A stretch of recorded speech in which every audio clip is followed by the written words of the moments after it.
예수님은 레위를 부르셨습니다. 이 레위라는 사람이 누구냐 하면 바로 신약성경 맨 처음에 나오는 마태복음의 저자 바로 마태입니다. 예수님의 이 마태를 부르신 이 부르심은 당시 그 사회에서는 아주 큰 문제가 될 수 있는 그런 사건이었는데요. 바로 이 레위, 마태라고 불리는 이 레위의 직업이 세리였기 때문입니다. 그 당시에 세리는 사회의 암적인 그런 존재로 여겨지는 그런 직업 중 하나였는데요. 얼마나 그 이 세리를 암적인 존재로 여겼는가 하면요. 이 세리는 법정에서 증언도 할 수 없었습니다. 그 이유가 무엇이냐 하면 세리와 같은 그 죄인, 이 거짓말쟁이가 하는 이 증언은 사실일 수가 없기 때문에 법정에서의 증언도 할 수 없는 그런 것이 바로 세리라는 그런 직업이었습니다. 그리고 세리가 보내주는 그런 구호 물품은 더러운 것이라고 여겼기 때문에 아무리 형편이 어려워도 세리가 받은 것은 쓰지 않았다고 합니다. 그리고 또 세리에게는 거짓말을 해도 된다라고 하는 그런 암묵적인 룰이 있어서 세리에게는 거짓말로 그냥 서스럼 없이 하는 그런 사회 풍조의 모습을 볼 수 있었습니다. 이러했기 때문에 예수님의 이 마태를 부르신 이 행동은 큰 문제가 될 수밖에 없었습니다. 그래서 이 종교 지도자들은 끝까지 이것을 문제 삼아서 예수님을 괴롭혔습니다. 예수님은 문제 제기를 하는 그 사람들에게 오늘 본문 17절에 있는 말씀을 통해서 이렇게 말씀을 하시죠. 나는 의인을 부르러 온 것이 아니라 죄인을 부르러 왔다 라고 그렇게 말씀을 하셨습니다. 그렇게 선언을 하셨습니다. 이 선언은 유대인들, 예수님을 십자가에 못 박았던 그 유대인들을 더욱더 자극시키는 그런 이야기가 되어서 예수님을 법정에 세우는 데 결정적인 원인을 제공하는 그런 원인 중 하나가 되었습니다. 하지만 이것은 우리에게는, 우리 입장에서 봤을 때에는 구원을 주시는 그런 놀라운 선언이 아닐 수가 없었습니다. 이 시간 우리에게 주신 말씀을 통해서 죄인된 우리를 부르신 주님의 은혜에 항상 감사하는 우리가 되기를 간절히 소망합니다. 예수님의 이 선언에 반응하는 두 가지의 부류의 사람이 있었습니다. 첫 번째로는 긍정적인 반응을 하는 그런 사람들이었는데요. 오늘 바로 말씀에 나오는 이 마태라고 불리는 레위가 바로 그 사람 중 하나였습니다. 마태는 예수님의 부르심에 즉각적인 반응을 보였습니다. 14절에 예수님이 레위를 부르시면서 나를 따르라 하시니 부르시니 그 응답에 바로 응답해서 따랐다라고 그렇게 말씀하고 있습니다. 이 행동은 이 마태에게 있어서는, 레위라고 하는 마태에게 있어서는 아주 큰 희생을 요구하는 그런 행동이었는데요. 예수님의 다른 제자들 중 하나였던 베드로나 이런 사람들의 직업이 어부인 것은 우리들이 다 알고 있습니다. 이 어부라는 이 직업 특성상 만약에 그들이 기대했던 메시아가 아니라면, 예수님이 만약에 자기들이 생각했던 메시아가 아니라고 생각했을 때 그들은 다시 그물을 가지고 언제든지 나아가서 배에서 그물을 던져서 다시 자신의 직업을 찾아갈 수 있는 그런 위치에 있었습니다. 하지만 이 세리였던 마태는 그런 상황이지 못했죠. 왜냐하면 세리로서의 그런 직업을 한번 버리고 가면 다시 한 번 더 그 직업을 되찾을 수 없었기 때문입니다. 세리라는 직업도 잃어버리고 세리 출신이라는 그런 꼬리표가 달려서 사회에서도 아무것도 할 수 없는 그런 삶을 살아갈 수밖에 없는 그런 큰 위험 부담을 가지고 있는 그런 선택이었기 때문입니다. 그것을 감안하고서도 오늘 이 마태는 자신의 모든 것을 버려두고 예수님을 따르는 것을 볼 수가 있습니다. 그리고 그냥 따르기만 한 것이 아니라 예수님을 위하여서 큰 잔치를 베푸는 것을 볼 수 있습니다. 왜냐하면 이 마태에게 예수님의 부르심은 단순하게 누군가를 그냥 그리고 누군가를 따르는 것을 넘어선 것이었기 때문인데요. 멸시받고 천대받던 세리라는 직업을 가지고 있던 자신의 존재 자체를 인정해 주시는, 그러면서 나를 따르라고 말씀하시는 그 예수님의 그 말씀은 예수님 마태가 여태까지 경험하지 못했던 누군가에게 인정받고 세리가 아닌 자기 자신의 존재 자체를 인정해주는 듯한 그런 사랑을 느낄 수 있는 그러한 중요한 사건이기 때문입니다. 당신이 옳다라고 하는 책이 있습니다. 심리학자가 쓴 책인데요. 이 책에 나오는 한 편의 예화가 있습니다. 그 예화를 한번 소개해드리려고 하는데요. 어느 날 중학교 2학년 자녀를 둔 어머니한테 학교에서 전화가 왔습니다. 전화를 받으니까 상담 선생님이라고 소개한 선생님이 자녀분의 우울증 검사를 한 결과가 좋지 않게 나와서 우울증이 의심되니까 병원에 가서 우울증 검사를 한번 해보시는 것을 권합니다 라는 그런 전화였습니다. 이 전화를 받고 나서 이 어머니의 마음은 하늘이 무너져 내리는 것 같은 그런 마음이 아닐 수 없었습니다. 그렇지만 일단 마음을 쓸어내리고 아이와 함께 병원을 찾았습니다. 우울증이라는 진단을 받게 되고 결국에는 같이 병원을 다니기 시작했는데요. 열심히 다니다 보니까 아이의 상태도 좋아지는 것 같았습니다. 그런데 어느 날 이 아이가 병원에도 안 가고 약도 먹지 않겠다고 선언해 버렸습니다. 요즘 이 중학교 2학년 아이들을 보시면 알겠지만 이 아이들이 가지 않겠다라고 마음먹으면 그 고집을 절대 꺾을 수가 없습니다. 그래서 요즘 말로 중2병이라는 그런 말도 생길 정도로 이 아이들의 고집을 꺾을 수가 없었습니다. 그래서 이 어머니도 결국에는 그 아들의 고집을 꺾을 수가 없어서 밤잠을 이룰 수가 없었습니다. 그런데 이게 웬일인지 갑자기 아이의 상태가 하루가 다르게 좋아지는 것을 보게 됐습니다. 그리고 그 어느 날 아이가 찾아와서 엄마에게 이렇게 이야기를 했습니다. 엄마, 사실 나 병원에 엄마랑 같이 다니는 거 너무 좋았고 그 병원 간 후에 엄마랑 맛있는 것도 먹는 거 참 좋았어요. 그리고 사실 의사 선생님이 나한테 우울증이라고 진단했을 때 엄마의 흔들리는 그 눈빛을 보고 눈물 맺힌 그 눈을 보고 엄마가 나를 정말 사랑하는구나 라는 것을 느꼈어요. 이제는 우울하지 않아요 라고 하는 그런 아이의 이야기였습니다. 이후에 그 이야기는 특별하게 더 기록되어 있지 않지만요, 이 아이가 점점 더 좋아질 수 있었던 그 이유는 엄마라는 존재가, 엄마라는 사람이 나를 인정해주는 것, 존재 가치를 인정해주고 사랑해주는 것을 느꼈기 때문입니다. 사람이라는 이 동물은 자기 자신의 존재 가치를 인정받고 싶어 합니다. 어린아이들을 보시면 우리가 이해하기 쉽습니다. 엄마에게, 아빠에게 자신의 존재를 각인시키기 위해서 얼마나 부담이 부르고 찾는지 모르는 그 상황을 생각해 보시면 아마 쉽게 이해하실 수 있을 것 같습니다. 지금도 저희 집에서 사모에도 힘을 빼고 있을 것 같은 또 저의 딸도 그런데요.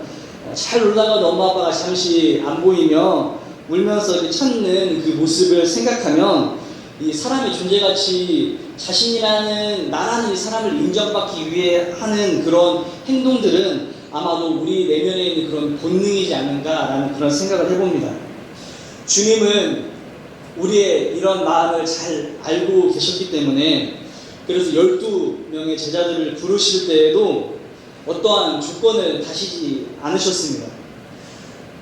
어떻게 보면 명색이 예수님의 제자인데 우리들이 생각했을 때에는 시험도 보고 면접도 보고 그렇게 뽑으면 더 좋은 사람, 더 능력 있는 사람, 그런 사람을 뽑을 수 있을지 모르는데 우리 주님은 그렇게 하시지 않으셨습니다. 우리 주님은 오히려 그 당시 사회에서 인정받지 못하고 더 나아가서 죄인이라고 손가락질 받았던 그런 사람들을 부르셔서 그들을 제자로 삼으시는 것을 볼 수 있습니다. 바로 이것이 우리들을 향하신 하나님의 마음, 우리들을 향하신 하나님의 사랑인 것을 우리 주님께서 그 제자들을 선택하시는 그 모습을 통해서 또 우리에게 보여주신 그 예수님의 모습입니다. 내가 어떠한 모습으로 있을지라도 있는 그대로의 나 자신의 모습을 사랑해 주시는 그 사랑, 그 은혜, 지금도 그 사랑으로 우리와 함께하고 계시는 그 주님의 사랑을 항상 믿으시는 우리 모두가 되기를 간절히 소망합니다. 앞서 예수님의 선언에 반응하는 부류가 두 가지 부류가 있다고 말씀을 드렸는데요. 첫 번째로는 긍정적으로 반응하는 마태와 같은 사람, 그리고 두 번째는 부정적이게 반응하는 사람들이었습니다. 바로 오늘도 본문에 나오는 바리사인들의 서기관, 종교의 지도자들이 바로 그들이었습니다. 이들은 이 예수님의 이 선언, 내가 의인을 부르는 것이 아니라 죄인을 부르러 왔다라고 말씀하신 이 선언에 어떠한 의미가 있는지 깨닫지 못했습니다. 사실 이들에게는 이것에는 관심조차 없었습니다. 자신들의 그런 밥그릇을 지키기에 급급했기 때문에 이들은 이것 관심조차 없었습니다. 사회에 암적인 존재라고 여겨졌던 그런 한 사람이 새 생명을, 예수님의 이 선언으로, 이 말씀으로 인해서 새 생명을 얻었음에도 불구하고 그들은 이것을 전혀 알지도 못했고 공감하지도 못했고 알려고 하지도 않았습니다. 상대의 기쁨을 기뻐하지 못하는 그런 신앙인이라고 좀 부르기 좀 민망한 것을 우리들이 이렇게 생각해 볼 수가 있는데요. 성경적 지식이 많다고 해서 진정한 신앙인이 될 수 있는 것이 아닙니다. 그리고 남들보다 기도를 더 유창하게 한다고 해서 예배를 한 번도 빠지지 않는다고 해서 진정한 신앙인이 된다고 말할 수 없습니다. 왜냐하면 이들은 종교의 지도자들, 바리새인과 서기관들, 사두개인들, 이 사람들은 그 누구보다도 성경적 지식이 가득했던 사람들이고 한 번도 하나님께 드리는 제사에 빠진 적이 없었던, 남들이 보여지기에는 완벽한 신앙생활을 했던 그런 사람들이었지만 이 사람들은 진정한 하나님의 사람이 되지 못했습니다. 이들의 신앙에는 뜨거움이 없었고 그저 문자적 지식, 그리고 행위, 보여지기 위한 행위만 있는 그런 냉정한 종교인일 뿐이었습니다. 자신들이 하나님 앞에서 죄인임을 인정해야 함에도 불구하고 이들은 인정하기는커녕 자신들의 의를 나타내기에 급급했습니다. 사실 우리들은 하나님 앞에서 우리는 죄인일 수밖에 없습니다. 하나님이, 우리 주님이 의인이라고 칭해 주실 뿐이지 용서받을 수 없는 죄인이라는 사실을 우리들은 잊지 말아야 합니다. 주님의 은혜 없이는, 우리가 죄 사함 없이는, 그 용서함 없이는 우리가 하나님 앞에 나아갈 수 없는 그런 존재라는 사실을 우리들은 잊지 말아야 된다는 그런 말씀을 다시 한 번 더 우리에게 주님께서 하고 계십니다. 그래서 오늘 본문 17절, 앞서 말씀드렸던 나는 의인이 아니라 죄인을 부르러 왔다라고 하신 그 말씀이 지금 우리들에게 하시는 그런 말씀인 것이 바로 우리가 우리 주님 앞에 나와서 예배드리는 우리가 바로 죄인이기 때문입니다. 의인이라고 착각하는 냉정한 종교인을 부르러 것이 아니라 내가 죄인임을 알고 하나님 앞에서 겸손한 마음으로 죄인인 것을 자복하고 하나님 앞에 온전하게 예배드리는 그런 하나님께서 원하시는 그 예배자, 그 한 사람을 하나님께서 찾으시기 위해서 지금 이곳에 오셔서 우리 예배를 하나님께서 받으시길 원한다라고 하는 그런 사실입니다. 원래 이 마태의 이름은 본문에 기록되어 있는 것처럼 레위였는데요. 그의 아버지가 어떠한 생각으로 그의 이름을 그렇게 지어줬는지는 잘 모릅니다. 성경에 기록되어 있진 않는데요. 하지만 그 이름을 통해서 우리가 한번 유추해 볼 때 아마도 그들은 레위 지파 사람이 아니었을까라는 것을 우리들이 추측해 볼 수가 있습니다. 이 레위의 아버지는 아들이 과거 레위 지파 사람들이 하나님 앞에서 그랬던 것처럼 거룩한 사람, 하나님 앞에 제사를 드렸던 그런 제사를 돕는, 때로는 제사를 돕는 그런 거룩한 그런 사람으로서 살아가기를 원해서 그 이름을 그렇게 지어주지 않았을까라고 우리가 생각해 볼 수 있는데요. 그런데 이 아들 레위는 그런 아버지의 바람과는 정반대로 사회의 그런 안적인 존재로서의 삶을 살아갈 수밖에 없었습니다. 그런데 이러한 삶을 살아가고 있는 그 레위에게 우리 예수님이, 우리 주님이 찾아오셔서 그의 삶의 빛이 되어 주셨습니다. 자기 자신의 그런 모습 그대로를 인정해 주시면서 처음 느껴보는 그런 사랑을 통해서 자신을 부르신 그 부르심에 이 레위가 즉각적으로 주님의 말씀에 응답을 했습니다. 예수님은 이 부르심에 즉각적으로 응답한 이 세리 레위에게 마태, 하나님의 선물, 마태이라는 그런 이름을 선물해 주셨습니다. 마태는 이 간격을 잊지 않기 위해서 부단히 노력했던 사람인 것을 볼 수 있는데요. 그 증거가 바로 마태복음 10장에 나와 있습니다. 마태는 여기서 예수님의 12명의 제자들을 소개하고 있는데요. 10장 3절에 자기 자신을 소개할 때에 이렇게 소개하고 있습니다. 세리 마태라고 그렇게 말하고 있습니다. 자신의 부끄러운 그런 과거와 치부를 괜스레 드러낼 필요가 없음에도 불구하고 죄인이었던 자신의 삶, 그런 죄인이었던 자신의 모습을 잊어버리지 않기 위해서, 구원해 주신 그 은혜를 잊지 않기 위해서 노력했던 그런 마태의 모습을 볼 수가 있습니다. 이 마태의 모습을 비춰보면서 우리들의 모습은 어떠한가 우리들이 한번 생각해 보아야겠습니다. 구원해 주신 그 은혜를 잊지 않기 위해서 지금 이 자리에 나와 있는 우리들은 어떠한 노력을 하고 있는가라는 그런 질문을 주님께서 우리에게 던지시는 그런 귀중한 말씀입니다. 말뿐이 아닌 그 은혜를 잊지 않기 위해서 어떤 몸부림을 치고 있는가라는 것을 지금 우리에게 물어보고 계시는 거죠. 우리의 신앙의 모습이, 우리의 삶의 모습이 어떠한가를 우리 주님께서 묻고 계십니다. 또 우리 모두가 마태와 같은 그런 죄인임을 인정하고 그런 순종하는 모습으로 나아가기를, 그리고 마태와 같은 그런 삶을 살아감으로 인해서 큰 상을 받아 누리는 그런 우리가 되기를 간절히 원하시는 그 주님의 마음을 우리가 이 모습을 통해서, 말씀을 통해서 알 수 있습니다. 우리들은 나 자신이 죄인임을 알고 그것을 인정하는 삶을 살아야 합니다. 그런데 여기서 우리가 더 중요하게 잊지 말아야 할 것이 있습니다. 바로 다른 사람을 긍휼하게 여기는 그런 마음입니다. 죄는 미워하되 죄인은 긍휼히 여기는 그 마음이, 그 믿음이 우리 안에 있어야 된다라고 주님께서 말씀하십니다. 세리 마태를 부르셨던 주님은 그 세리였던 마태를 깨끗하다고 하시지 않으셨습니다. 오히려 대놓고 죄인을 부르러 왔다라고 그렇게 말씀하셨습니다. 그리고 다른 그런 이야기에서도 가늠한 여인이 잡혀왔을 때 그 여인에게 깨끗하다고 하신 것이 아니라 나도 너를 정죄하지 아니하노니 가서 다시는 죄를 범하지 말라라고 말씀하시면서 죄인인 것을 다시 한 번 더 간접적으로 언급하시는 모습을 볼 수 있습니다. 우리는 누군가를 정죄하고 심판할 그럴 권리를 가지고 있지 않습니다. 그런데 때로는 우리는 그것을 망각하고 정죄하고 판단하고 심판하려고 하는 그런 모습 가운데에서 살아가고 있습니다. 죄인이 어찌 죄인을 나무랄 수 있을까라는 그런 생각을 해보면 그 정죄하고 있는 우리의 모습이 너무나 부끄럽지 않을 수가 없습니다. 죄인은 죄인의 분수를 알아야 된다는 것을 다시 한 번 더 우리에게 교훈해주고 계십니다.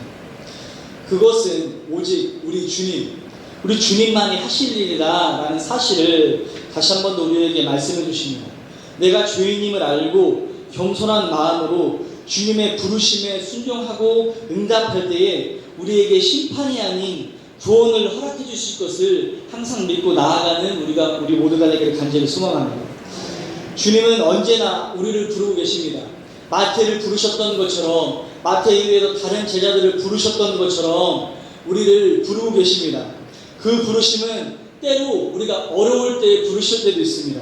우리가 평안할 때, 풍족할 때만 부르시는 것이 아니라 어려울 때, 우리가 주님의 부르심에 응답할 수 없을 것 같을 때, 그러할 때도 우리를 부르시는 그런 부르심이 있다라고 하는 사실입니다. 이럴 때 필요한 것이 바로 순종입니다. 마태가 자신의 마음이 어떻게 해야 될지 그런 모르는 상황에서 물질은 풍족했지만 그 마음이 갈팡질팡 갈피를 못 잡고 있을 때에 주님이 찾아오셔서 그를 부르셨을 때 가지고 있는 그 모든 것을 다 내어버리고 주님을 따랐던 것처럼 때로는 우리들 안에서 우리의 마음이 힘들 때, 우리의 믿음이 흔들리고 있을 때에 주님께서 우리를 찾아오셔서 부르실 때가 있다는 그런 사실입니다. 평안할 때는 평안할 때, 그리고 그렇지 않을 때 똑같이 우리를 부르실 때에 우리가 동일한 그런 마음으로 주님 앞에 즉각적으로 응답할 수 있는 그런 순종하는 믿음을 소유할 수 있도록 항상 깨어있는 믿음을 우리가 소유해야 되는 것을 다시 한 번 더 우리 주님께서 우리에게 말씀하고 계십니다. 주님께서 우리를 부르실 때에는 나이도 상관없고 재물도 명예도 상관없습니다. 오직 주님께 그 부르심에 응답하는 순종만이 우리에게 필요할 뿐입니다. 주님께서 우리를 부르셨을 때에 무엇인가 재는 것이 아니라 주님, 제가 이것도 해야 되고 저것도 해야 되고 조금만 기다려주세요 주님, 이렇게 주님 앞에 대답하는 것이 아니라 내가 가진 것이 많아도 내가 필요한 것이 있어도 알겠습니다 주님, 부르시면 가야죠 라고 할 수 있는 그 믿음이 우리에게 필요하다라고 하는 그런 사실입니다. 그래서 주님께서 부르셨을 때 주님, 제가 우리 부모님께 좀 갔다가 좀 더 했다가 이렇게 갈게요 라고 하는 그런 모습이 그런 모습을 우리에게 요구하시는 주님이 아니시다라고 하는 것이죠. 그 부르심에 즉각적으로 응답했을 때 그냥 가만히 두시는 우리 주님이 아니시라, 우리가 주님 말씀에 순종하고 그 믿음으로 나아갔을 때에 우리가 생각하지 못하는 것들로 더 풍족하게 채워주시는 그런 주님인 것을 믿고 우리가 그 부르심에 응답하며 나아가는 그런 믿음이 우리 가운데 있어야 되는 사실을 다시 한 번 더 우리에게 말씀해 주고 계십니다. 이 시간 저와 여러분을 부르시는 그 주님의 부르심에 마태와 같이 즉각적으로 반응하는 그런 믿음을 소유하기를 간절히 원합니다. 그리고 우리들만 그 믿음을 소유하는 것이 아니라 지금 우리에 있는 우리의 자녀들, 우리의 자손들에게도 그러한 믿음을 물려줄 수 있는 그런 우리의 믿음이 되기를 소망합니다.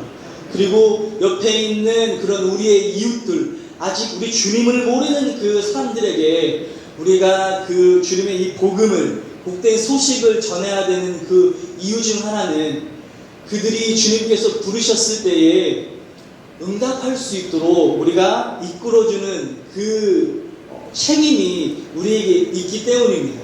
그래서 단순히 이 교회에 그냥 전도하는 것이 그냥 형식에 따라서 전도하는 것이 아니라 그 부르심에 응답할 수 있도록 우리는 그들을 이끌어내는 그런 십자가의 전달자로서의 역할을 잘 감당해야 된다는 사실을 다시 한 번 더 우리 주님께서 우리에게 말씀해 주고 계십니다.